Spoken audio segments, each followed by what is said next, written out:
Focus. Presented by Happy Land Amusement Park, Thiruvananthapuram. Powered by Lumina Technolab. Co-presents Academy for Professional Studies. This program is brought to you by Happy Gold. ഞാൻ കരഞ്ഞാൽ എനിക്ക് മാത്രമേ nouveau എന്ന് തിരിച്ചറിയുന്നിടത്ത് നമ്മൾ കരച്ചിൽ നിർത്തും. ഫോക്കസിൻ്റെ മറ്റൊരു എപ്പിസോഡിലേക്ക് എല്ലാ മാന്യപ്രേക്ഷകർക്കും സ്വാഗതം.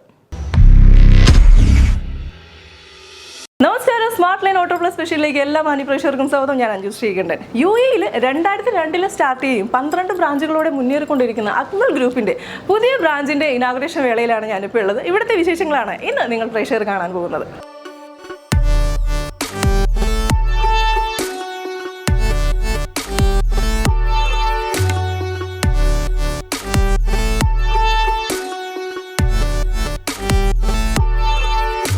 ഇനി നമ്മൾ പരിചയപ്പെടാൻ പോകുന്നത് അക്മൽ ഗ്രൂപ്പ് ഓഫ് കമ്പനീസിൻ്റെ owner chairman mister Moidunni Alathiyil അദ്ദേഹത്തെയാണ്. അദ്ദേഹത്തെ നമുക്ക് നമ്മുടെ ഒരു ഷോയിലേക്ക് സ്വാഗതം ചെയ്യാം. നമസ്കാരം sir, welcome to the show. അപ്പോൾ ഇന്നൊരു ഒത്തിരി സന്തോഷമുള്ളൊരു സമയത്താണ് നമ്മൾ പരിചയപ്പെടുന്നത്. പുതിയൊരു സംരംഭത്തിന് കൂടി ഒരു ആരംഭം കുറിച്ചിരിക്കുകയാണ്. അക്മൽ ഗ്രൂപ്പ് ഓഫ് കമ്പനീസിൻ്റെ അണ്ടറിൽ ഒത്തിരി സ്ഥാപനങ്ങളുണ്ട്. അപ്പോൾ അതെന്തൊക്കെയാണ്, നിങ്ങളുടെ സ്പെഷ്യാലിറ്റീസ് എന്തൊക്കെയാണെന്നാണ് പ്രേക്ഷകർക്ക് അറിയേണ്ടത്. ഞങ്ങൾ ആദ്യമായിട്ട് 2002 ദുബൈയിൽ അക്മൽ ഗ്രൂപ്പ് സ്റ്റാർട്ട് ചെയ്യുന്നത്. ആദ്യമായിട്ട് ഞങ്ങൾ ഈ ജപ്പാൻ, അതേപോലെ കൊറിയൻ, ഇന്ത്യൻ വെഹിക്കലിൻ്റെ സ്പെയർ പാർട്സ് സ്റ്റാർട്ട് ചെയ്തു. അതിനുശേഷം അതിൻ്റെ ഈ അക്മൽ സ്പെയർ പാർട്സ് ട്രേഡിംഗ് എന്ന് പറഞ്ഞിട്ട് ഞങ്ങൾക്കൊരു 10ഓളം ഔട്ട്ലെറ്റ് ഉണ്ട്. സ്റ്റാർട്ടിംഗ് ജേണി എവിടെയായിരുന്നു? UAE എവിടെയാണ് സ്റ്റാർട്ട് ചെയ്തത്? ഞങ്ങൾ ആദ്യമായിട്ട് UAE റാസൽഖോർ, ദുബൈയിലാണ് ഞങ്ങൾ സ്റ്റാർട്ട് ചെയ്തത് അക്മൽ ഗ്രൂപ്പ്. അതിനുശേഷം ഷാർജ, അബുദാബി, അജ്മാൻ, ഫുജിറ, അത് എല്ലാം Akmal auto spare parts trading LLC, അതാണ് ആദ്യമായി സ്റ്റാർട്ട് ചെയ്തത്. അതിനുശേഷമാണ് നമ്മൾ ഇപ്പോൾ പുതുതായിട്ട് ഈ യൂറോപ്യൻ വെഹിക്കിൾ എന്നാണ് പോഷ് വണ്ടികൾ spare parts, Range Rover, Audi, BM, Mercedes, ഇങ്ങനെയുള്ള വണ്ടികൾ ഞങ്ങൾ സ്പെയർ പാർട്സ്. അതിപ്പോൾ നമ്മുടെ UAE എല്ലാവരും പറയുന്ന ഒരു ഇതാണ്, നമുക്ക് പുറത്തുള്ള വണ്ടികളുടെ സ്പെയർ പാർട്സ് നമുക്ക് കിട്ടുന്നില്ല എന്നുള്ളൊരു അതിലോട്ട് ഞങ്ങൾ ഫോക്കസ് ചെയ്തിരിക്കുന്നത്. കുഴപ്പമില്ലാത്തൊരു ഞങ്ങൾ തുടക്കം മുതൽ ഞങ്ങൾ ഓൺ ബ്രാൻഡ് സ്റ്റാർട്ട്, ഹിബ്രിൽ എന്ന് പറഞ്ഞൊരു ഓൺ ബ്രാൻഡ് സ്റ്റാർട്ട് ചെയ്തു. അതൊക്കെ നല്ല സക്സസ് ആണ്. ഇപ്പോൾ നമ്മൾ ഹോൾസെയിലായിട്ട് ഓൾറെഡി റൺ ചെയ്തുകൊണ്ടിരിക്കുകയാണ്. ഇപ്പോൾ റീറ്റെയിലായിട്ട് നമ്മൾ സ്റ്റാർട്ട് ചെയ്യുന്നത് അബുദാബി, ദുബൈ, ഷാർജ, 3 ഷോപ്പാണ്. സ്മാർട്ട് ലൈൻ എന്ന് പറഞ്ഞ 3 ഷോപ്പാണ് നമ്മളിപ്പോൾ പുതിയതായിട്ട് ഓപ്പൺ ചെയ്തത്. ഇപ്പോൾ ടോട്ടൽ അപ്പോൾ എത്ര ബ്രാഞ്ചസ് ആണ് ഇപ്പോൾ ഉള്ളത്? Totally Akmal auto spare parts പറഞ്ഞൊരു 10ഓളം ഷോപ്സ്. കുറച്ചുകൂടി നല്ല ക്വാളിറ്റി, ജനങ്ങൾക്ക് നല്ലൊരു ക്വാളിറ്റി, അതേപോലെ 1 ഇയർ ഗ്യാരണ്ടി അങ്ങ് കൊടുക്കുന്നു സാധനത്തിന്. നമ്മളെ ബ്രാൻഡ് ഞാൻ കാണുന്നുണ്ട് ഇവിടെ കമ്മിറ്റ്മെന്റ് ഈസ് അവർ ക്വാളിറ്റി എന്നുള്ളൊരു. ഇതുവരെ ഇത്രയും കാലത്തിലൊക്കെ ചെയ്ത് ഒരു സാധനം പോലും നമുക്ക് റിട്ടേൺ ആയിട്ടില്ലത്. എല്ലാവർക്കും ഭയങ്കര താല്പര്യം അതിനുണ്ട്. എങ്ങനെയായാലും നമ്മൾ വേൾഡിൽ മൊത്തം നമുക്ക് ഈ പ്രൊഡക്റ്റ് നമ്മളെ ഈ ഹൈബ്രിഡ്, അതേപോലെ SL സ്മാർട്ട് ലൈൻ കൊണ്ട് പോകണം എന്നുള്ളൊരു തയ്യാറെടുപ്പാണ്. നമ്മളെപ്പോഴും പറയാറുണ്ട്, നമ്മളൊരു ഇനാഗുറേഷൻ അല്ലെങ്കിൽ നല്ലൊരു കാര്യം ചെയ്യുന്നതിന് മുന്നേ അർഹിക്കുന്നവർക്ക് അല്ലെങ്കിൽ പാവങ്ങൾക്ക് എന്തെങ്കിലും നമ്മൾ കൊടുത്തിട്ട് ചെയ്യുകയാണെന്നുണ്ടെങ്കിൽ അതിന് ദൈവം നമ്മളോടൊപ്പം ഉണ്ടാകും, അത് ഉറപ്പായിട്ടും സക്സസ് ആകും എന്ന് പറയാറുണ്ട്. അപ്പോൾ അതുകൊണ്ട് തന്നെ പറയുണ്ടായി, വയനാട്ടിൽ ദുരിതം അനുഭവിക്കുന്നവർക്ക് വേണ്ടിയിട്ട് ഒരു വീട് നൽകുകയാണ്. അത് കഴിഞ്ഞിട്ടാണ് ഇപ്പോൾ ഈ ഒരു ചടങ്ങിലേക്ക് വന്നതെന്ന് പറഞ്ഞു. അപ്പോൾ അതിനെക്കുറിച്ചൊന്ന് പറയാമോ? ഈ പ്രവാസികൾ എന്ന് പറഞ്ഞാൽ നമ്മൾ TM പ്രതാപനാണ് അതിൻ്റെ ചെയർമാൻ. അപ്പോൾ അതിൻ്റെ ഭാഗമായിട്ട് ഞാൻ ആദ്യം ഞങ്ങൾ ആ കമ്മിറ്റി സംഘടന ഒരു വീട് കൊടുക്കാമെന്നൊരു തീരുമാനമായിട്ടുണ്ടായി. കൊടുത്തിട്ടില്ല ഇതുവരെ ഇല്ല. അതിനുശേഷമാണ് ഇതേപോലെ അവിടുത്തെ ആ ദുരിതം ഇതൊക്കെ കാണുമ്പോൾ വളരെ ദയനീയമായിട്ടുള്ള ഒരു, അങ്ങനെയാണ് ഞാൻ ഈ ഓപ്പണിങ്ങോട് കൂടിയിട്ട് ഒരാളെ അറിയിക്കാതെ നമ്മൾ പബ്ലിസിറ്റി അതൊന്നും ചെയ്യാതെ തന്നെ തങ്ങളെ കയ്യിൽ ഏൽപ്പിച്ചു കൊടുത്താൽ കറക്റ്റായിട്ട് ആ ഭാഗത്ത് എത്തുന്നുള്ളൊരു. അതെ, ആ ഒരു കൈകൾ എപ്പോഴും സുരക്ഷിതമാണ്, നമുക്ക് വിശ്വസിക്കാൻ പറ്റുന്ന ഒരു കൈ. സ്റ്റാഫുകളുടെ ഒരു സപ്പോർട്ട് എങ്ങനെയാണ്, അല്ലെങ്കിൽ കൂടെ നിൽക്കുന്നവരുടെ ഒരു സപ്പോർട്ട് എങ്ങനെയാണ്? എൻ്റെ കൂടെ നിൽക്കുന്ന എല്ലാവരും ഭയങ്കര സപ്പോർട്ടാണ്. എല്ലാവരും, ഒരാളില്ലാതെ എല്ലാവരും സപ്പോർട്ടാണ്. എല്ലാ കാര്യങ്ങളും എൻ്റെ കൂടെ മുന്നോട്ട് വളരെ വ്യക്തമായിട്ട് എല്ലാ കാര്യങ്ങളും, ഞാനില്ലെങ്കിലും വളരെ കൃത്യമായിട്ട് കാര്യങ്ങളൊക്കെ എനിക്കുണ്ട്. അതിലും ഞാൻ വളരെ സന്തോഷവാനാണ് ആ കാര്യത്തിൽ.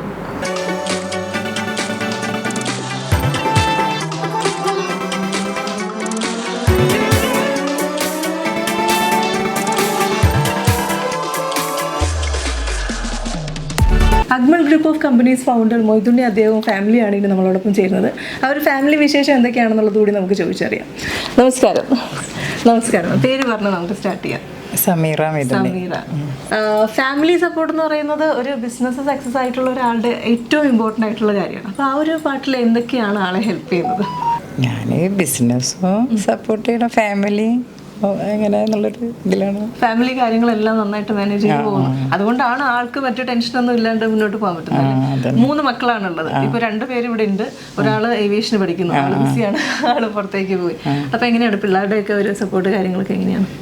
പിള്ളേര് എന്നായിട്ട് നല്ല സപ്പോർട്ടാണ്. ബിസിനസ് കാര്യത്തിനൊക്കെ നല്ല ഇൻട്രസ്റ്റ് ഓൾറെഡി ഒരാൾ ബിസിനസ്സിലേക്ക്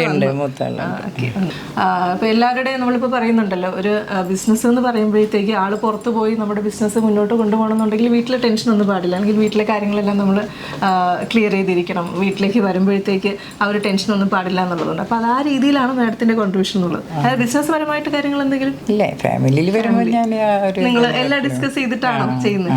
എല്ലാ കാര്യങ്ങളും നിങ്ങളുമായിട്ട് ഡിസ്കസ് ചെയ്ത് മുന്നോട്ട് കൊണ്ടുപോകുന്നുള്ളത്. ഓക്കെ, ഇനി നമ്മൾ മക്കളെയാണ് പരിചയപ്പെടാൻ പോകുന്നത്. 3 പേരുണ്ട്, 2 പേരാണ് ഇപ്പോൾ ഇവിടെ ഉള്ളത്. മോൻ്റെ പേരെന്താ? എൻ്റെ പേര് മുഹമ്മദ് അക്മൽ. മുഹമ്മദ് അക്മൽ. ആ ഒരു പേര് എവിടെ നിന്നാണ് എന്നുള്ളതാണ് നമ്മളിപ്പോൾ കേൾക്കുന്നത്. ഇടയ്ക്ക് ഞാൻ ഇന്റർവ്യൂ സമയത്ത് ആളെ അക്മൽ എന്ന് പറയുന്നുണ്ടായിരുന്നു. പക്ഷെ എപ്പോഴും ആൾക്ക് മക്കളിൽ ഒരാൾക്ക് ആ ഒരു പേര് സ്റ്റാർട്ട് ചെയ്യുന്നത്. മോൻ്റെ പേര് കമ്പനിയിൽ പോകുന്നതുകൊണ്ട് കമ്പനിക്ക് ആ ഒരു പേര് കിട്ടിയെന്നുള്ളൊരു സന്തോഷം കേട്ടോ, പ്രൗഡ് ഫീൽ. സാധാരണ പോലെയാണ് ഇഷ്ടം. ഇപ്പൊ +2 പഠിക്കാണ് അല്ലേ? 12. എങ്ങനെയാണ് മോന്റെ ഭാഗത്തുനിന്ന് വാപ്പനെ സപ്പോർട്ട് ചെയ്യുന്നുണ്ടോ എല്ലാ കാര്യത്തിലും? വാപ്പനെ സപ്പോർട്ട് ചെയ്യുന്നുണ്ട്. സുമയ്യ തസ്ലിമിന്റെ വൈഫാണ്. വൈഫും കുഞ്ഞാണ് ഉള്ളത്. കുഞ്ഞാവയുടെ പേരെന്താണ്? ഐശ്വര്യ. ഐഷാണ്. അപ്പോൾ ഈ ഒരു ഫാമിലിയിലേക്ക് വന്നിട്ടുള്ള ഒരു സന്തോഷം എന്താണ്? ഭയങ്കര സന്തോഷമുണ്ട്. ഇവിടെ മോളില്ലാത്തതുകൊണ്ട് എനിക്ക് ഭയങ്കര ഹാപ്പിയാണ്. അതെ, 3 ആൺകുട്ടികളുടെ ഇടയിലേക്ക് വന്നൊരു മകൾ എന്നുള്ളൊരു സന്തോഷമാണ്. ഇപ്പോൾ ഒരു ബിസിനസ്. ഓ എൻ്റെ മൈക്ക് വേണോ? കുഞ്ഞാൾക്ക് മൈക്ക് വേണോ? ഓ എന്താ നോക്കാണ്.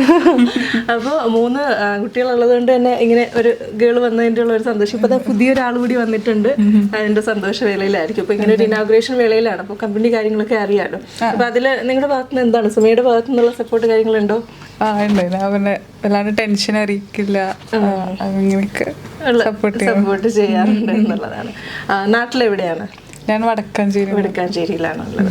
നമ്മൾ തസ്ലിമിനെ ഓൾറെഡി നമ്മൾ ഒരു ഇന്റർവ്യൂവിൽ എല്ലാവരും പ്രേക്ഷകരും കണ്ടതാണ്. അപ്പോൾ ഒന്നുകൂടി ചോദിക്കുമ്പോൾ ഫാമിലി എല്ലാവരും കൂടി ഇരിക്കുമ്പോൾ ഒന്ന് ചോദിക്കുകയാണ്, എങ്ങനെയാണ് ഫാമിലി സപ്പോർട്ട്? ഫ്യൂച്ചർ പ്ലാനിനെ കുറിച്ച് നമ്മളോട് പറഞ്ഞിരുന്നു. ഫാമിലിക്ക് എല്ലാവർക്കും അറിയാമോ? ഇല്ല, ഞാൻ അവതരിപ്പിച്ചിട്ടില്ല. അപ്പൊ അതിനുള്ളൊരു അവസരം കൂടിയാണ് നമ്മളിപ്പോ എന്താ പറയാ കൊടുത്തിരിക്കുന്നത്.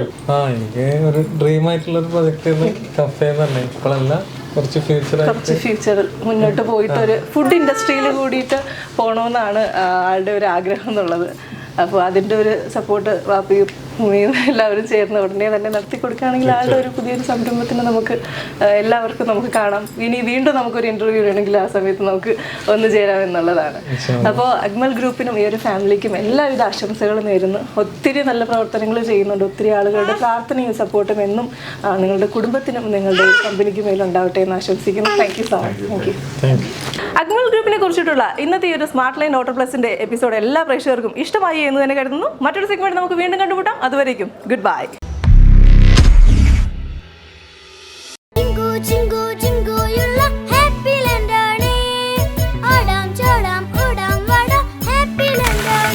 Happy Land Amusement Park, Thiruvananthapuram. Welcome to the Parakat Convention Center, where every event becomes an unforgettable experience.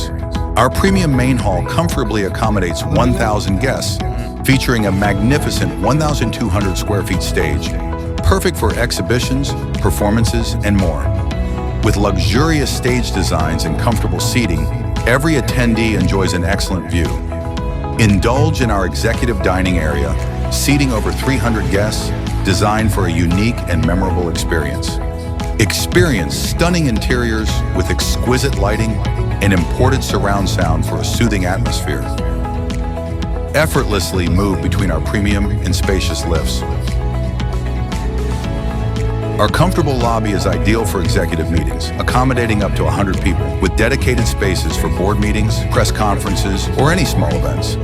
Capture stunning photos against the backdrop of our beautiful gardens and water fountains, perfect for any occasion. Your safety is our priority, with comprehensive fire and safety precautions and round-the-clock CCTV surveillance. Our 2 premium suites feature state-of-the-art amenities for an unparalleled experience. Embrace sustainability with our modern STP system and electric car charging facilities. Enjoy the convenience of our spacious parking area, accommodating over 500 cars. Parekat Convention Center, Mala, Thrissur. Academy for professional studies education പ്ലസിലേക്ക് എല്ലാ മാന്യ പ്രേക്ഷകർക്കും സ്വാഗതം.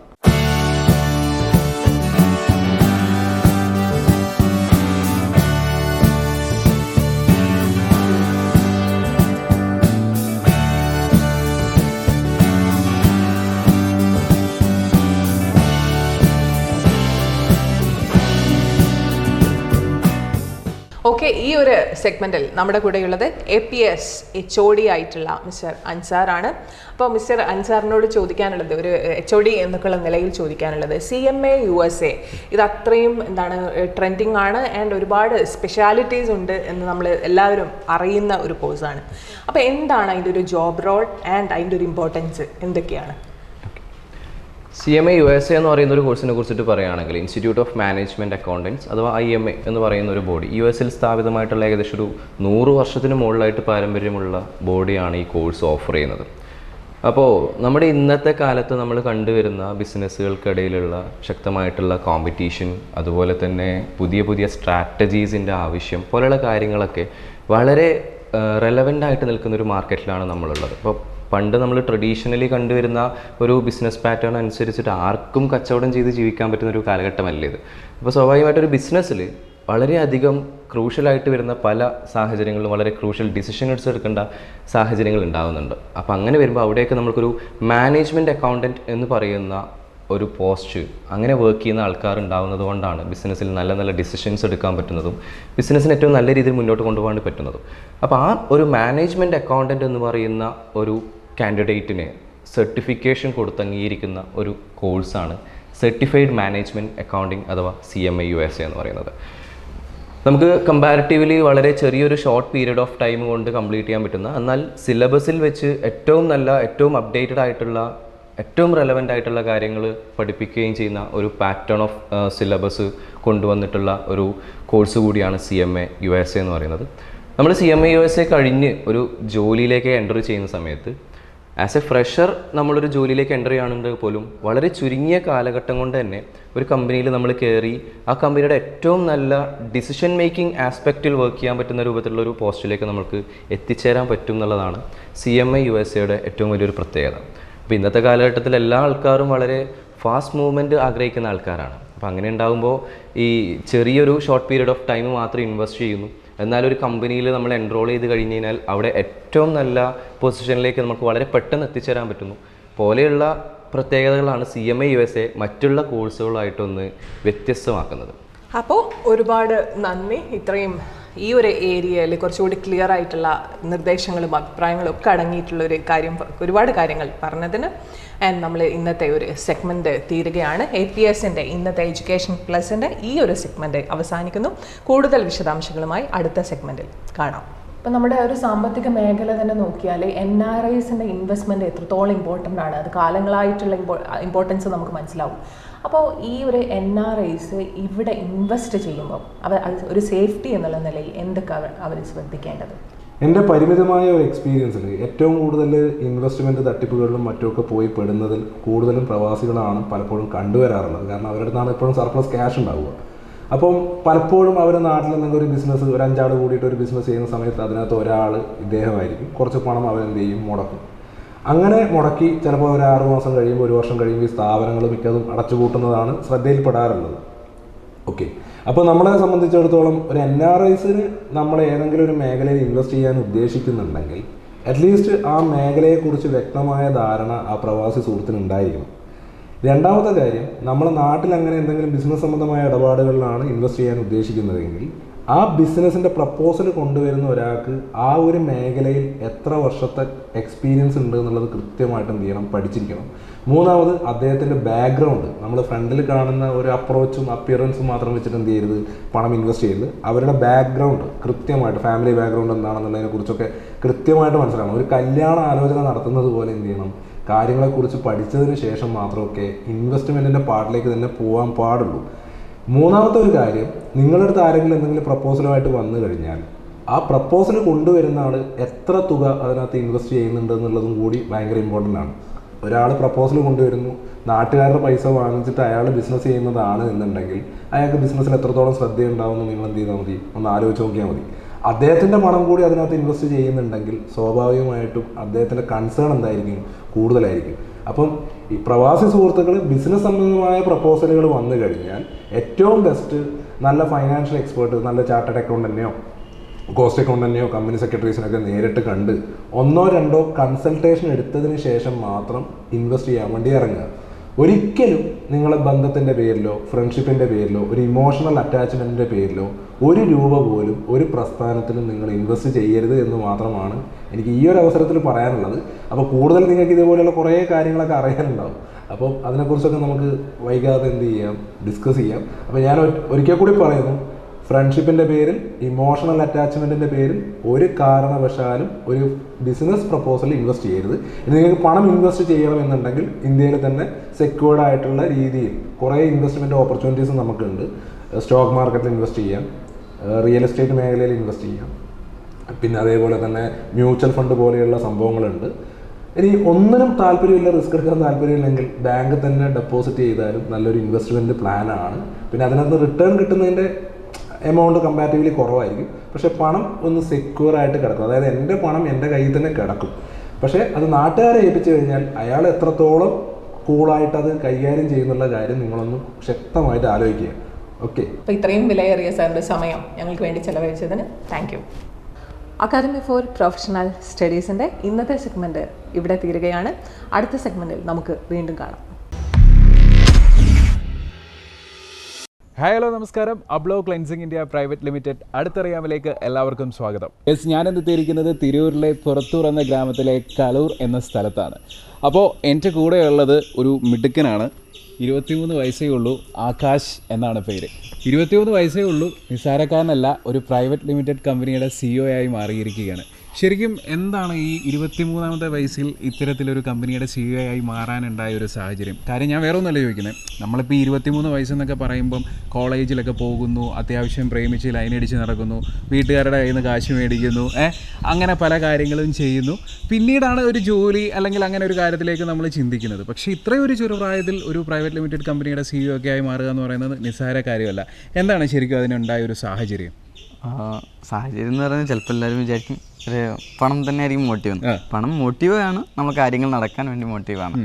പക്ഷേ കുറച്ച് കാലങ്ങൾക്ക് ശേഷം അല്ലെങ്കിൽ കുറച്ച് കഷ്ടപ്പെട്ടിട്ട് കുറച്ച് കാലങ്ങൾക്ക് ശേഷം ഒരു വലിയൊരു ബ്രാൻഡ് ആവണം, അല്ലെങ്കിൽ നമ്മുടെ സൊസൈറ്റിക്ക് എന്തെങ്കിലുമൊക്കെ നമുക്ക് നമ്മളേതായിട്ടുള്ളൊരു കയ്യൊപ്പ് പതിപ്പിക്കാൻ പറ്റണം എന്നുള്ള കുറച്ച് ചെറിയ ചെറിയൊരു ആഗ്രഹങ്ങൾ. എൻ്റെ ആഗ്രഹങ്ങളാണല്ലോ നമ്മൾ മുന്നോട്ട് നയിക്കാനുള്ള ഫ്യൂവൽ.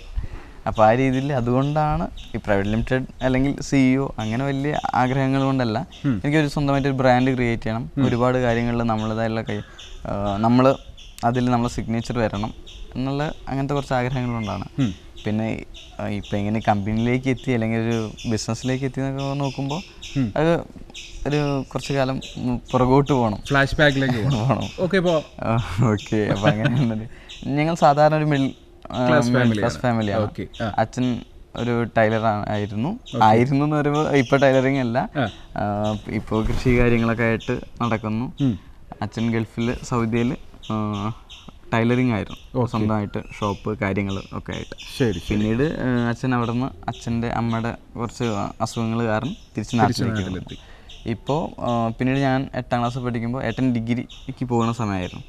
ആ സമയത്ത് പിന്നെ അച്ഛന് പശുക്കൾ മേടിക്കണം, പശു വേണം എന്നുള്ളൊരു ആഗ്രഹത്തിൽ നമ്മൾ തുടങ്ങി. പിന്നെ പാല്, തൈര് എന്നുള്ള രീതിയിലേക്ക് എത്തി. പിന്നീട് ഞാൻ 8ാം ക്ലാസ് മുതൽ എൻ്റെ ഡിഗ്രി വരെയും ഏട്ടൻ്റെ ഇതുമെല്ലാം ഈ പശുക്കളിൽ ചെറിയൊരു ഫാമാണ്, വലിയ ഒരു 7 പശുവൊക്കെ വരുന്ന. അതിൽ നമ്മൾ പശു മാത്രമേ ഉണ്ടായിരുന്നുള്ളൂ. ആ പശുവിൽ നിന്ന് പാല് എടുത്തുള്ള വീടുകളിലേക്ക് കടകളിലേക്കൊക്കെ തൈര് കൊടുത്ത് സപ്ലൈ, അതായിരുന്നു. കുഴപ്പമില്ലാത്ത രീതിയിൽ നല്ല രീതിയിൽ ഒരു ചെറുകിട സംരംഭം അങ്ങനെ. അപ്പോൾ അതിന്ന് നമ്മളൊരു സാധനം ഒരാൾക്ക് കൊടുക്കുമ്പോൾ നമ്മൾ പശുവിൻ്റെ തൈര് ആയതുകൊണ്ട് എല്ലാവർക്കും പ്രത്യേക ടേസ്റ്റാണ്, ഒരുപാട് കട്ടി ഉണ്ടാവില്ല, നാച്ചുറലാണ് കുറച്ചുകൂടി. അപ്പോൾ ഒരാൾ മേടിച്ചിട്ട് നമ്മളോട് ഇങ്ങനെ അഭിപ്രായം പറയുമ്പോൾ നമുക്ക് കിട്ടുന്നൊരു ഒരു സംഭവം ഉണ്ടല്ലോ, നമുക്കതൊരു നമുക്ക് പല കാര്യങ്ങളായിരിക്കും ലഹരിയായി മാറുക. അപ്പോൾ ഇതിങ്ങനെ കേൾക്കുമ്പോൾ വീണ്ടും കേൾക്കണം, അല്ലെങ്കിൽ എല്ലാവരും നല്ല അഭിപ്രായം പറയണം. അപ്പം നമ്മൾ എപ്പോഴും നമുക്ക് ഇതിനെ സംസാരിക്കാൻ പറ്റില്ല, ചിലപ്പോൾ നമ്മളെ പ്രൊഡക്റ്റുകളായിരിക്കും സംസാരിക്കുക.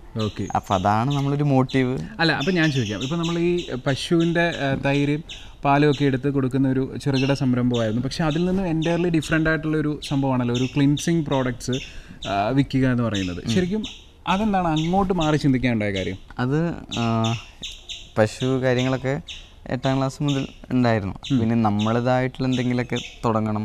പിന്നെ എനിക്ക് ഈ പാലെന്തൊക്കെ ഒരു ബ്രാൻഡ് ആക്കണമെന്നുണ്ട്. അപ്പം അതിനൊരു നല്ല എമൗണ്ട്, നല്ല ഇപ്പം എല്ലാവരും ചെയ്യുന്നതിനെക്കാട്ടും വേറൊരു പ്ലാനും കാര്യങ്ങളൊക്കെ ഉണ്ട്. അപ്പോൾ അതിലേക്ക് എത്താൻ നമുക്ക് നല്ലൊരു എമൗണ്ട് കാര്യങ്ങളൊക്കെ വേണം. അത് നമുക്ക് ഒരു ഫിനാൻഷ്യൽ ക്രൈസിസ് ഇല്ലാതെ നമുക്ക് ചെയ്യാൻ പറ്റണം. അപ്പോൾ അതിനുവേണ്ടി നമ്മൾ ചെറിയ ചെറിയ ബിസിനസ്സുകൾ സ്റ്റാർട്ട് ചെയ്തു. അതായത് നമ്മൾ റീപാക്കിംഗ്, പിന്നെ നമ്മൾ ചില ഹോൾസെയിൽസ് കാര്യങ്ങൾ, നമ്മൾ ഈ മുളക് പൊടി, മഞ്ഞൾപ്പൊടി, മല്ലിപ്പൊടി അതൊക്കെ ഹോൾസെയിലായിട്ട് എടുത്ത് അത് വീടുകളിലേക്ക് എത്തിച്ചു. പിന്നെ ചില MLMകൾ ചെയ്തിട്ടുണ്ടായിരുന്നു, നമ്മൾ ഹൈ ലോൺ കാര്യങ്ങളൊക്കെ. അല്ല, അപ്പോൾ ഫുള്ള് ഒരു ബിസിനസ് മൈൻഡ് ആയിരുന്നു.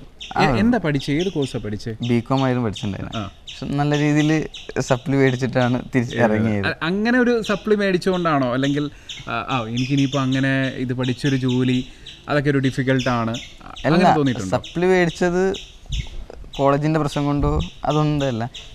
ഞാൻ ഡിഗ്രി കഴിഞ്ഞ് ഇറങ്ങുമ്പോൾ എനിക്ക് ജോലിക്ക് വേണ്ടി നടക്കാൻ താല്പര്യമില്ലായിരുന്നു. എനിക്ക് എൻ്റേതായുള്ള സംരംഭം സ്റ്റാർട്ട് ചെയ്യണം. ആ സമയത്ത് ഞാൻ കോളേജിൽ പോവാതെ വീട്ടിലിരുന്ന് സോപ്പ് ഉണ്ടാക്കലും പരിപാടി കാര്യങ്ങളൊക്കെ ആയിരുന്നു.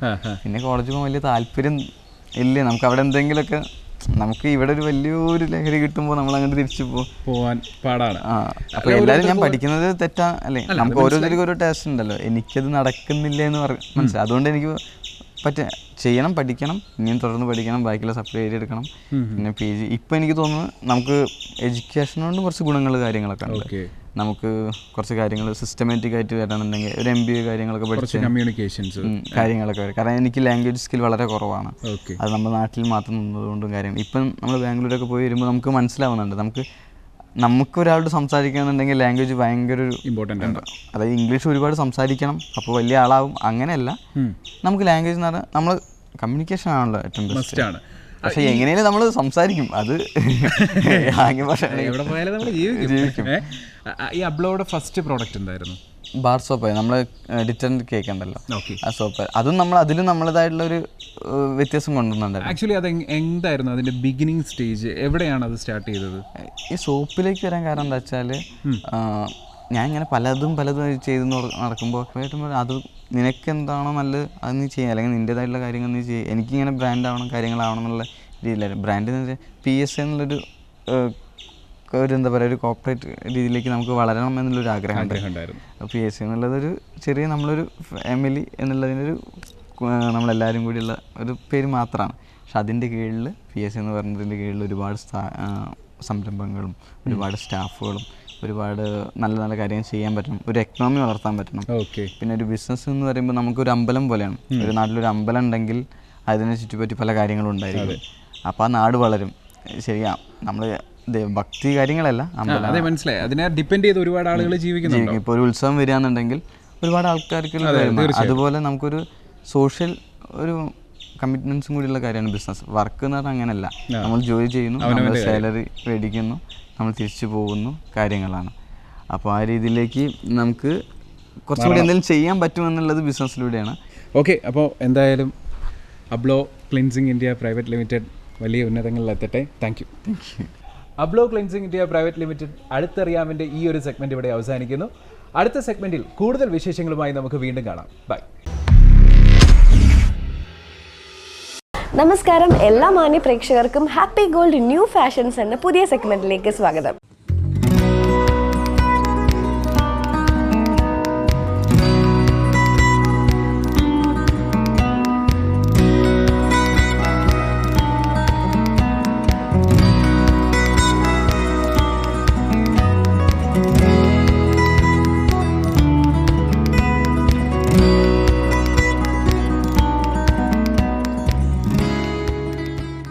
ഫംഗ്ഷൻ ഏതുമാവട്ടെ, സെലിബ്രേഷൻ ഏതുമാവട്ടെ, മലയാളികൾക്ക് സ്വർണ്ണമില്ലാത്തൊരു ആഘോഷമില്ല അല്ലേ? ഡെഫിനറ്റ്ലി നമ്മളുടെ കേരളത്തിലെ മലയാളികൾ ഏറ്റവും കൂടുതൽ പർച്ചേസ് ചെയ്യുന്ന ഒന്നും സ്വർണം തന്നെയാണ്, അത് എത്ര വിലയാണെങ്കിലും. അപ്പോൾ ഇന്ന് നമുക്ക് ഏറ്റവും കൂടുതൽ വിറ്റ്നസ് ചെയ്യാൻ പറ്റുന്ന ഒരു കാര്യം ഈ ഒരു സ്വർണത്തിൻ്റെ വിലയിലും മലയാളികൾ സ്വർണം വാങ്ങിക്കുന്ന കാഴ്ചയാണ്. സോ ഇന്ന് നമ്മൾ അത്തരം ഒരു കാഴ്ച കാണാൻ പോകുന്നത് ചേർത്തലയിലുള്ള ഹാപ്പി ഗോൾഡ് ആൻഡ് ഡയമണ്ട്സിൽ നിന്നാണ്. സോ ഇവിടുത്തെ ഒരു പ്രത്യേകത എന്ന് വെച്ചിട്ടുണ്ടെങ്കിൽ ലൈറ്റ് വെയ്റ്റ് കളക്ഷൻസ് ഒത്തിരി ഉണ്ട്. അതായത് നിങ്ങൾക്ക് എണ്ണി തീർക്കാൻ പറ്റാത്ത ഒത്തിരി ഡിഫറെൻ്റ് ആയിട്ടുള്ള കളക്ഷൻസ് ആണ് ഇവിടെ ഒരുക്കിയിരിക്കുന്നത്. സോ അതിൻ്റെ വിശേഷങ്ങളൊക്കെയാണ് നമ്മൾ ഇനിയും കുറച്ച് എപ്പിസോഡിലായിട്ട് നിങ്ങളോട് പറയാൻ പോകുന്നതും നിങ്ങളെ കാണിക്കാൻ പോകുന്നതും. സോ എന്തായാലും ഡെഫിനറ്റ്ലി മിസ് ചെയ്യാതെ എല്ലാ എപ്പിസോഡും കാണുക. സോ യെസ്, നമുക്ക് പോവാം, വിശേഷങ്ങൾ അറിയാം. നമ്മളിനി പരിചയപ്പെടാൻ പോകുന്നത് നമ്മുടെ ഹാപ്പി ഗോൾഡ് ആൻഡ് ഡയമണ്ട്സ് ചേർത്തലയിലെ മാനേജിംഗ് ഡയറക്ടറായിട്ടുള്ള അനീഷ് സാറിനെയാണ്. Welcome sir. സോ തീർച്ചയായിട്ടും ഇത്രയും ഒരു സക്സസ്ഫുൾ ആയിട്ട് ഒരു സ്ഥാപനം നടത്തിക്കൊണ്ട് പോകുന്നതിന് പിന്നിൽ കുറച്ച് സ്ട്രെങ്ത് ഉണ്ടാവുമല്ലോ. സോ നമ്മളുടെ ഫാമിലി എല്ലാവരും നല്ല സപ്പോർട്ടാണോ, പിന്നെ നമുക്ക് എത്രത്തോളം ഗ്രോത്താണ് ഫസ്റ്റ് ടു ഈ ഒരു നിമിഷം വരെ ഉള്ളത്, അപ്പോൾ അത് കുറച്ച് ഡീറ്റെയിൽസ് ഒക്കെ അറിയാൻ വേണ്ടിയിട്ട് ഞങ്ങൾക്ക് ആഗ്രഹമുണ്ട്. സോ എന്തായാലും ഞാൻ കേട്ടത് വെച്ചിട്ട് ഒത്തിരി ലൈറ്റ് വെയ്റ്റ് കളക്ഷൻസ് ആണ് മെയിനായിട്ട് ഇവിടെ ഹൈലൈറ്റ് ചെയ്ത് പോകുന്നത്. അപ്പോൾ എല്ലാവർക്കും അഫോർഡ് ചെയ്യാൻ പറ്റുന്ന റേറ്റ്, നമ്മളിപ്പോൾ റിവ്യൂ ഒക്കെ കേട്ടപ്പം ഒത്തിരി അഫോർഡബിൾ ആയിട്ടുള്ള റേറ്റിലുമാണ് കാര്യങ്ങളൊക്കെ പോകുന്നത്. സോ എന്താണ് ആ ഒരു ഫസ്റ്റ് തൊട്ട് ഇവിടെ വരെ നിൽക്കുന്നതിന് ഒരു ജേർണി ഉണ്ടാവുമല്ലോ. സോ ഇനി നമുക്ക് എത്ര ഷോറൂംസും കാര്യങ്ങളൊക്കെ ആണെന്നുള്ള വിശേഷമൊക്കെ നമ്മളുടെ പ്രേക്ഷകരോട് പറയണം. സോ യെസ്, അപ്പോൾ നമുക്ക് ഫസ്റ്റ് എവിടെ നിന്നാണ് തുടങ്ങിയത് എന്നുള്ളൊരു സ്റ്റാർട്ടിങ് പോയിന്റ് തൊട്ട് തുടങ്ങാം അല്ലേ? നമ്മുടെ ഷോപ്പ് സ്റ്റാർട്ട് ചെയ്യുന്നതെന്ന് പറഞ്ഞാൽ ഒരു 4 കൊല്ലം മുമ്പായിരുന്നു. അന്ന് ഇത് ഈ ഇത്രയും വലുതല്ല, ഫസ്റ്റ് ഒരു ഒറ്റ ഷട്ടർ ഉണ്ടായിരുന്നുള്ളൂ. അതിന് ശേഷമാണ് നമ്മൾ ഒരു 1 ഇയർ കഴിഞ്ഞപ്പോഴത്തേക്ക് നമ്മൾ പറഞ്ഞ പോലെ തന്നെ മറ്റു വലിയ ഷോപ്പാക്കി എടുത്തു. ഇനിയിപ്പോൾ ഇതിൻ്റെ ബാക്കിലോട്ട് നമ്മൾ എടുത്തിട്ടുണ്ട്. കുറച്ച് ദിവസം കൂടി കഴിയുമ്പോഴത്തേക്ക് നമ്മൾ കുറച്ചുകൂടി ബാക്കിലോട്ടൊക്കെ ആക്കി ഇച്ചിരി വലുതാക്കിയിട്ടുള്ള ഒരു ഇതിലാണ് കൊണ്ടുപോകുന്നത്. പിന്നെ നമ്മുടെ ഷോപ്പ് ഒരു 7 കിലോമീറ്റർ മാറി ഒരു ഷോപ്പുണ്ട്, ഹാപ്പി ഗോൾഡ് എന്ന് പറഞ്ഞ്. പിന്നെ നമ്മുടെ വീഡിയോസ് സ്റ്റാർട്ട് ചെയ്തതോടുകൂടി ആദ്യം വീഡിയോസൊക്കെ ഇട്ടപ്പോൾ തന്നെ എല്ലാവർക്കും ഒരു എന്താ പറയണ ഒരു ചെറിയൊരു ഇതുണ്ടാവില്ലേ, ഇതൊക്കെ എന്തെന്നാണെന്നുള്ളൊരു തോന്നൽ വരും. പതുക്കെ നമ്മുടെ ആ വീഡിയോസ് റീച്ച് പതുക്കെ കൂടാൻ തുടങ്ങി. പിന്നെ ഒത്തിരി പേര് നമ്മുടെ ബ്ലോഗേഴ്സൊക്കെ ഒത്തിരി പേര് ആയിട്ട് അവരൊക്കെ നമ്മുടെ വീഡിയോസൊക്കെ കണ്ടുകൊണ്ട് നമ്മുടെ വീഡിയോ ചെയ്യാൻ അവർക്കും റീച്ച് കിട്ടും, നമ്മളുടെ റീച്ച് കൂടുന്നുണ്ട്. അപ്പം എല്ലാം ഒരു കൊളാബ് ചെയ്ത് അങ്ങനെയാണ് നമ്മുടെ ജ്വല്ലറി ഇത്രത്തോളം ഒരു ഇതായത്. അതിൻ്റെ മെയിൻ ഉദാഹരണം ഇത് തന്നെയാണ് കേട്ടോ, വീഡിയോസ് തന്നെയാണ്, അല്ലാതെ മറ്റൊന്നുമല്ല. വീഡിയോസ് തന്നെ നമ്മൾ റെഗുലറായിട്ട് യൂട്യൂബ്, ഇൻസ്റ്റാഗ്രാം, ഫേസ്ബുക്കിൽ നമ്മൾ ഡെയിലി വീഡിയോസ് നമ്മൾ ചെയ്യുന്നുണ്ട്. ഗോൾഡ് റേറ്റും അതുപോലെ തന്നെ ഗോൾഡ് വിൽക്കുന്ന റേറ്റും അതുപോലെ തന്നെ നമ്മൾ ഓരോ ഐറ്റം ഒക്കെ ആയിട്ട് പുതിയ വെറൈറ്റി ഐറ്റംസ്, അതും ലൈറ്റ് വെയിറ്റ് ആയിട്ടുള്ള ഐറ്റംസ് ഒക്കെ ആയിട്ടൊക്കെയാണ് നമ്മൾ കാണിക്കുന്നത്. ഡെയിലി വീഡിയോസ് നമ്മൾ ഇടുന്നുണ്ട്. അങ്ങനെയൊക്കെയാണ് നമ്മുടെ കുറേ പടിപടിയായിട്ട് നമ്മൾ ഇത്രത്തോളം വരാൻ ഉള്ള ഒരു കാരണം ഉണ്ടായത്. നമ്മളുടെ സ്വർണത്തിൻ്റെ കാര്യം എല്ലാവരും എടുത്തു പറയുന്ന ഒന്നാണ്. എന്താണെന്ന് വെച്ചാൽ ലൈറ്റ് വെയ്റ്റ് കളക്ഷൻസ് തന്നെയാണ്. സോ ആ ഒരു ലൈറ്റ് വെയ്റ്റ് കളക്ഷൻസ് എത്ര തൊട്ടാണ് സ്റ്റാർട്ട് ചെയ്യുന്നത്, അതുപോലെ അതിൻ്റെ ഡീറ്റെയിൽസ് ഒക്കെ. വെഡിങ് സെറ്റ് ആണോ ഉദ്ദേശിക്കുന്നത്? വെഡിങ് സെറ്റ് ആയാലും ഇപ്പൊ ചെറിയ കളക്ഷൻസ് ഉണ്ടാവുമല്ലോ, ഡെയിലി വെയർ, അല്ലെങ്കിൽ അപ്പൊ അതിന്റെ ഒക്കെ ഒരു ഡീറ്റെയിൽസ് ഒന്ന് പറയാം. നമുക്ക് ഇപ്പം 2 ഗ്രാം തൊട്ടാണ് നമുക്ക് മാലയൊക്കെ സ്റ്റാർട്ടിങ് വരുന്നത്. 2 ഗ്രാം തൊട്ടുള്ള മാലകളെല്ലാം BS 916 HOD ആഭരണമാണ്. 2 ഗ്രാം തൊട്ടുള്ള മാലയുണ്ട്. അതുപോലെ തന്നെ പാദസരം 2 ഗ്രാം തൊട്ടുള്ള പാദസരങ്ങളുണ്ട്. പിന്നെ 250 മില്ലി തൊട്ടുള്ള മോതിരങ്ങളുണ്ട്. 1 ഗ്രാമിൻ്റെ തന്നെ കൈച്ചേനുകൾ, അതായത് ഒരു 13 വയസ്സുള്ള കുട്ടിക്കൊക്കെ നമ്മളൊരു കുട്ടി ഒരു പ്രായപൂർത്തിയൊക്കെ ആകുമ്പോൾ എല്ലാവരും ഒന്ന് ഗിഫ്റ്റ് കൊടുക്കാൻ വേണ്ടിയിട്ട് നമുക്ക് ഇപ്പോഴത്തെ ഈ റേറ്റൊക്കെ 6795 ഇന്നത്തെ ഇപ്പോൾ സ്വർണ്ണവില വന്നേക്കണം, ഏറ്റവും ടോപ്പ് വിലയാണ്. അപ്പോൾ ഈ ഒരു അത്രയും സ്വർണ്ണവിലയിലുള്ള സാഹചര്യത്തിൽ നമുക്ക് എത്രത്തോളം ലൈറ്റ് വെയിറ്റ് ആയിട്ട് ഗിഫ്റ്റൊക്കെ കൊടുക്കാം അല്ലേ? ഒരാൾക്ക് ഇപ്പോഴും ഗിഫ്റ്റ് കൊടുക്കാനൊക്കെ ആയിട്ട് ഇപ്പം ഗോൾഡ് റേറ്റ് ഇങ്ങനെ കൂടിയിരിക്കുന്നതുകൊണ്ട് നമ്മൾ മാക്സിമം ലൈറ്റ് വെയിറ്റ് ആയിട്ടുള്ള ഐറ്റംസാണ് ചെയ്യുന്നത്. അപ്പോൾ അത് ചെയ്യുന്നതോടുകൂടി എല്ലാവർക്കും അതിനോട് മാക്സിമം ലൈറ്റ് വെയിറ്റ് ആണ്, അന്ന് അത്യാവശ്യം പൊലിമയുണ്ട്. ആ ഒരു രീതിയിലാണ് നമ്മൾ കൊണ്ടുപോകുന്നത്. സോ നമ്മൾ എന്തായാലും പരിശുദ്ധമായിട്ടുള്ള സ്വർണ്ണമാണ് എല്ലാ മലയാളികളും, അല്ലെങ്കിൽ ലോകത്ത് ആര് സ്വർണ്ണം എടുത്താലും എത്രത്തോളം നല്ലതാണ്, ക്വാളിറ്റി എത്രത്തോളം എന്ന് ചെക്ക് ചെയ്യും.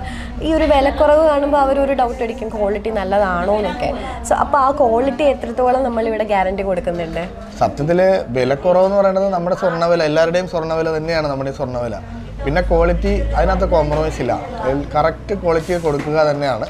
ഈ ജ്വല്ലറി മാത്രമല്ല, ഇന്നത്തെ കാലത്ത് എല്ലാ ജ്വല്ലറി അങ്ങനെ തന്നെ കീപ്പ് ചെയ്തുകൊണ്ടാണ് പോകണം. കാര്യം ക്വാളിറ്റിയിൽ ഒരു പ്രശ്നം വന്നാൽ അത് വിഷയമാവുന്നുള്ള കാര്യം, അതിപ്പോൾ ലീഗലി ഒരു വിഷയമാവുന്നുള്ള കാര്യം എല്ലാവർക്കും അറിയാവുന്നതാണ്. അപ്പോൾ ക്വാളിറ്റിയുടെ കാര്യത്തിൽ കോംപ്രമൈസ് ഒന്നുമില്ല, ക്വാളിറ്റി അത് തന്നെ നല്ല പക്ക ക്വാളിറ്റി. അതെ, HOD ആഭരണം ആണ് നമ്മൾ ഇവിടെ. ഇന്നത്തെ ഹാപ്പി ഗോൾഡ് ന്യൂ ഫാഷൻ്റെ ഈ ഒരു സെഗ്മെന്റ് നിങ്ങൾക്ക് എല്ലാവർക്കും ഇഷ്ടപ്പെട്ടില്ലേ? ഇന്നത്തെ സ്വർണ്ണ വിശേഷങ്ങളൊക്കെ ഇവിടെ അവസാനിക്കുകയാണ്. ഇനി ബാക്കി വിശേഷങ്ങൾ നിങ്ങൾക്ക് വേണ്ടിയിട്ട് വെയിറ്റ് ചെയ്തിരിപ്പുണ്ട് അടുത്ത സെഗ്മെന്റിൽ. സോ അതുവരേക്കും ബൈ. ചിങ്കു ചിങ്കുയുള്ള ഹാപ്പി ലാൻഡാണ്. ഓടാം ചോടാം ഓടാം വാടാം ഹാപ്പി ലാൻഡാണ്. Happy land amusement park Thiruvananthapuram.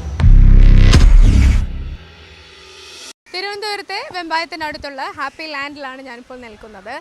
This is an amusement park. ഇവിടെ വാട്ടർ റൈഡ്സും ഉണ്ട്, ലാൻഡ് റൈഡ്സും ഉണ്ട്, ഒത്തിരി അഡ്വഞ്ചറസ് ആയിട്ടുള്ള റൈഡ്സ് ഉണ്ട്. വെള്ളത്തിലാണെങ്കിൽ നല്ല സ്പ്ലാഷ് പൂൾസ് ഉണ്ട്, വേവ് പൂൾസ് ഉണ്ട്, ഒത്തിരി കാര്യങ്ങളുള്ള സ്ഥലമാണ്. നമ്മൾ നോക്കിക്കഴിഞ്ഞാൽ ഒത്തിരി കൊച്ചു പിള്ളേർ തൊട്ട് വലിയവരായവരുള്ള ഒത്തിരി ഫാമിലീസും ഗ്രൂപ്പ്സും പിന്നെ പല സ്ഥലത്തുനിന്ന് വന്നവരും 8-9 തവണയൊക്കെ വന്നവരൊക്കെ ഉണ്ട് നമ്മുടെ കൂട്ടത്തിൽ. അപ്പോൾ നമ്മുടെ അടുത്ത് ഇപ്പോൾ ഉള്ളത് ഒരു കൊച്ചു ഫാമിലിയാണ്. അവരെത്ര പ്രാവശ്യം വന്നു എന്ന് ചോദിച്ചാലോ? ഹായ്. ജെയിംസ്. നിങ്ങൾ പരിശുവിക്കൽ, പാറശാലയ്ക്ക് അടുത്ത് പരിശുവിക്കൽ. ഇവിടെ നേരത്തെ വന്നിട്ടുണ്ടോ? ഇല്ല, ആദ്യമായിട്ടാണ്. എങ്ങനെയുണ്ട് ആദ്യത്തെ എക്സ്പീരിയൻസ്? കൊള്ളാം. നമ്മൾ ഇതിനു മുമ്പ് വണ്ടർലയിൽ പോയിട്ടുണ്ട്. അതിൻ്റെ ഏകദേശം ഒരു 80% ഒക്കെയാണ്. മോളുടെ പേരെന്താ? കാതറിൻ. കാതറിൻ എത്രയിലാണ് പഠിക്കുന്നത്? ഇനി 3ലാണ്. എവിടെയാ സ്കൂളാ? Saint Teresa Neyyattinkara. അല്ലേ? അപ്പോൾ ഹാപ്പി ലാൻഡിൽ ആദ്യമായിട്ടല്ലേ? എങ്ങനെയുണ്ട്? സൂപ്പർ. അടിപൊളി. ഇഷ്ടപ്പെട്ടോ? ഏതിലൊക്കെ പോയി കേക്കട്ടെ? എല്ലാത്തിലും പോയി. പേര് പറ കേക്കട്ടെ. ജംഗിൾ സഫാരിയിൽ പോയോ? ആനിമൽസിനൊക്കെ കണ്ടോ? സ്നേക്ക്, ടൈഗർ ഒക്കെ പേടിയായോ? കുറച്ച്. ഇഷ്ടപ്പെട്ടു അല്ലേ? പിന്നെ വേറെ ഇതിലെ 5D മൂവി കണ്ടു? കണ്ടു. പിന്നെ ഇറങ്ങി ഓടിക്കളഞ്ഞു. ഗോസ്റ്റിലെ കയറിയിട്ട് ഇറങ്ങി ഓടിയോ? ഞാനും ഇറങ്ങി ഓടിയത്. ആരോട് പറയണ്ട. ഫ്രണ്ട്സിനോടൊക്കെ ചെന്നിട്ട് പറയണ്ടേ? അറിയോ ഇഷ്ടപ്പെട്ടോ എന്ന്? ഇവിടെ വന്നിട്ടുണ്ട്. ഇനി ഫ്രണ്ട്സും ഒക്കെ ആയിട്ട് നമുക്കൊരു ദിവസം സ്കൂളിൽ നിന്ന് വരാം അല്ലേ, വെക്കേഷന്? ഓക്കെ. അപ്പോൾ എങ്ങനെയുണ്ട് എക്സ്പീരിയൻസ്? ഇഷ്ടപ്പെട്ടു. വെള്ളത്തിലിറങ്ങിയോ? ഇല്ല, ഇനി ഇറങ്ങാൻ പോകുന്നു. വേറെ ഡ്രസ്സൊക്കെ കൊണ്ടുവന്ന് റെഡി ആയിട്ട് വന്നിരിക്കുകയല്ലേ? ഒരു പാട്ട് പാടിയാലോ നമുക്ക്? മിടുക്കി കുട്ടിയാണല്ലോ. മൈക്ക് പിടിച്ച് പാടണോ? പിടിച്ചേരണോ? പാടിക്കോ. സൂപ്പർ. ഇന്നു ഞാൻ എൻ്റെ മുറ്റത്തോരറ്റത്ത് പുന്നാരിച്ചൊരു മുല്ല നട്ടു. കണ്ണിൽ തീവിനാൻ അച്ചുകിനാവിൻ്റെ പന്തൂവൽ കൊണ്ടു പന്തലിട്ടു. മിണ്ടാതെത്തിയൊരു കൗതുകം ഒന്ന് തൊട്ടു. രണ്ടാം നാവിൻ്റെ ജീവനാവിട്ടവൻ എന്നെ കണ്ടെത്തി ഇരുട്ടിൻ്റെ കൂട്ടിൽ കൊണ്ടുവച്ചു. Very good. അസലായിട്ട് പാടി. ഇനി പാട്ട് കൂടാതെ വേറെ എന്തൊക്കെയാണുള്ളത്? കഥ പറയാനറിയാം. Very good. മിടുക്കി മോളാണ് കേട്ടോ. അതാ ഗിഫ്റ്റ് ഇതാ. ചെന്നിട്ട് എല്ലാവരോടും ചെന്ന് പറയണേ. എൻ്റെ പേര് ചോദിക്കുക. പേരെന്താ? സുകന്യ. ഓക്കെ. അപ്പോൾ നമ്മളിനി ഫ്രണ്ട്സ് ആണേ. ഓക്കെ. Thank you. ഹാപ്പി ലാൻഡിൻ്റെ ഇന്നത്തെ ഹാപ്പി എപ്പിസോഡ് ഇവിടെ പൂർണ്ണമാവുകയാണ്. ഒരു മിടുക്കി കുട്ടിയുടെ കഥയും പാട്ടും ഒക്കെ ആയിട്ടാണ് ഇന്നത്തെ ദിവസം നമുക്ക് കഴിഞ്ഞു പോയത്. ഞാൻ സുകന്യ ജയറാം. ഇനി അടുത്ത എപ്പിസോഡിൽ കുറേ മിടുക്കികളുമായിട്ട് നമുക്ക് കാണാം. ബൈ. ഇന്നത്തെ ഫോക്കസിൻ്റെ എല്ലാ സെഗ്മെൻറ്റും നിങ്ങളേവർക്കും ഇഷ്ടമായി എന്ന് തന്നെ വിശ്വസിക്കുന്നു. നിങ്ങളുടെ വിലയേറിയ അഭിപ്രായങ്ങളും നിർദ്ദേശങ്ങളും ഞങ്ങളെ എഴുതി അറിയിക്കുക. അറിയിക്കേണ്ട മെയിൽ ID focus123@gmail.com. അടുത്ത ആഴ്ച വീണ്ടും കാണുന്നവരേക്കും bye from Anju Sreekantan. Focus presented by happy land amusement park Thiruvananthapuram. Powered by Lumina Technolab.